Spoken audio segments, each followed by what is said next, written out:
Right, welcome back. I'm going to give you a quick update on the Lamborghini. Went onto the rear arches, we've resurfaced the rear arches.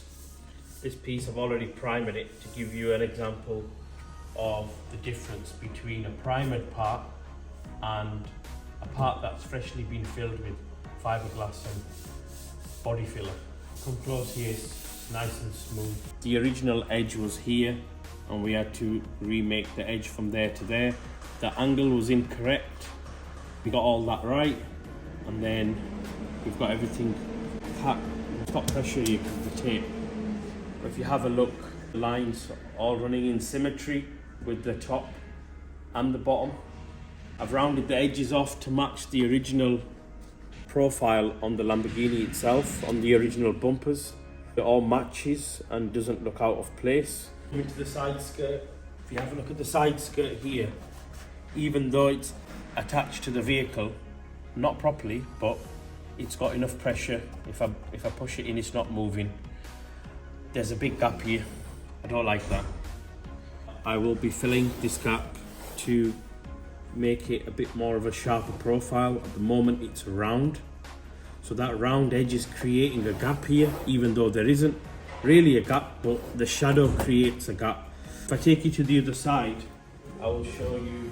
This side I've already done, so I've put it against the vehicle as best as I could to mimic an installed part, and all this edge here is now sitting perfectly. There's no rounded edge and there's no gap. When I did this, I realised that I had to change the profile here as well to match the profile of the door. If I get you the other piece, this is the piece that goes on the door. That fits there.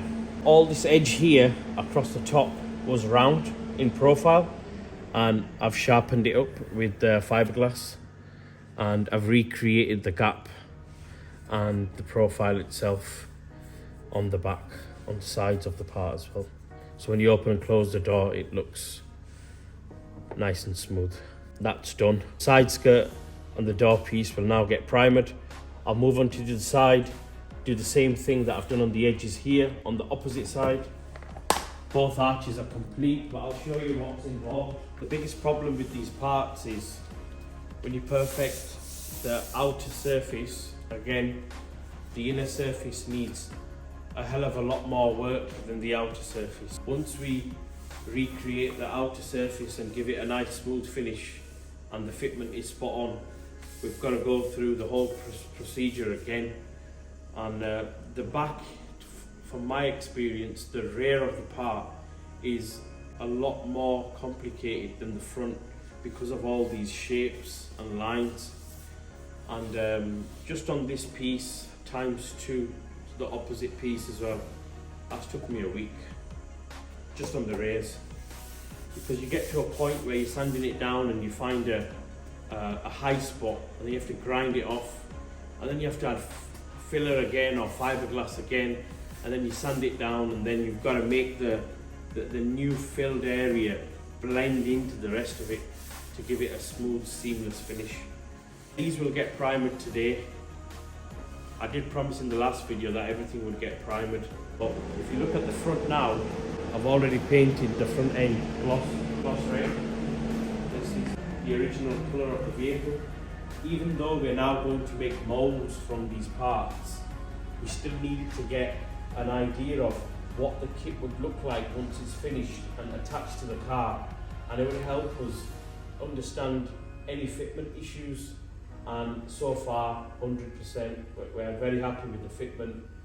And the next step for these parts here, they will get wet sanded, machine polished, and ready for the moulds to be made. Front end's done. The same process will happen now with all the rear parts, the side parts. Onto the spoiler. Have a look at the supports for the spoiler. There's a lot of work involved because of all the different angles and then your contours, and everything has to blend in very seamlessly, and it has to be perfection. Stuff like this, just one piece can take you 2-3 days just in post-processing, sanding and getting it right. And then at the same time, you're you've got internal issues that you need to fill.